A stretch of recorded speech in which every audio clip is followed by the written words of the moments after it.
Our Tuesday and Wednesday of this week, our 11 Investigates team uncovered $50 million that is owed to the county in delinquent property taxes. Tonight, we want to dive deeper into the problem and ask the question, is there a solution? Lead investigator Brian Duggar works to get us those answers. In March of 2010, Craig Kirkendall stopped by to visit his father on Toledo's Liberty Street. It was a chance to catch up. Instead, he found his father dead in a chair. I was the one that found him, and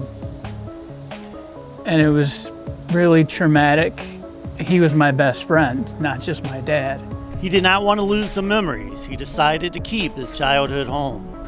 I wanted to have this house to cling to, and then eventually I might be able to sell it or something like that. It was the start of a financial nightmare. Home bills, including for property taxes, began piling up. Craig's home is part of the 11% of Lucas County properties that are delinquent. By comparison, Fulton County's rate is less than 1%. The top 3,000 delinquent properties in Toledo account for more than $50 million in taxes owed. Unpaid money that could pay for additional first responders for the city. Our staff numbers are... It's a challenge for County Treasurer Lindsay Webb. At times, she pursues foreclosure. Other properties are candidates for purchase by the land bank, but many times, payment plan or community aid is the answer. Everyone knows that poverty is an issue in Toledo. 25% of the families in Toledo live in poverty, and some of those people are homeowners. And so my office does absolutely everything that we can do to work with those people and get them on payment plans. But the issue doesn't just involve the poor. We discovered properties owned by LLCs and wealthy landlords are also delinquent.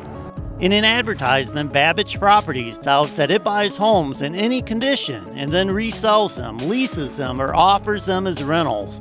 It owned 9 properties in the county, with 6 of them being delinquent. A home on Shady Drive, recently sold for $12,000, has a tax bill of more than $6,000. 11 Investigators tried to reach the owner at his home, but was unsuccessful. A representative of the company did, however, exchange texts with us, saying that the LLC will be current on taxes within 2 weeks. It currently owes $31,115. That representative said the pandemic prevented some tenants who lost their jobs from making tax payments. Like all businesses, the effects of COVID were significant, and housing providers were no exception to the struggles, but we are working through it. All 6 delinquent Babbage properties went into delinquency well before the start of the pandemic. However, payments of more than $1,000 were made on each property in January. Webb says that some house flippers just simply pass along their tax debt. In Michigan, if you want to sell your property, you have to be current on your property taxes. In Ohio, that is not the case. And so people are shocked. Sometimes people buy properties and then they find out that it has a very sizable tax debt and they're now responsible for it. She says counties need help from the General Assembly. I think that there should be a requirement that property taxes be paid upon the transfer of a deed. So we asked what more could be done, and that led us to Monclova's Derek Marin, who chairs the Ohio House's Ways and Means Committee. He told us he's willing to look into the issue. I have not heard of this issue. Lindsay hasn't spoken with me about it. There's not a bill in the legislature right now regarding prohibiting the conveyance of property if back taxes exist.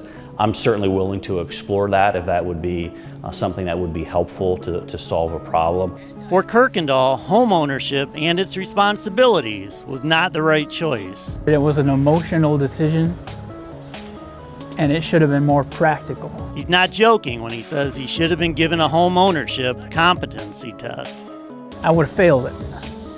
And then I would have said, all right, I'm probably better off staying in the apartments. One of the things we learned in putting this series together is just how complicated the issues of blight and delinquent taxes are. Toledo's an aging city dealing with pockets of poverty that were made worse by the pandemic. And county leaders are asking for help from the state. We're going to continue to follow this story in the weeks and months ahead to see if they get that help. And we'll also see if the city makes changes to ensure that the prosecution of dead residents no longer takes place. And if you need help with delinquent taxes, go to our website for a list of resources. Reporting in studio, this is Brian Duggar for WTOL 11.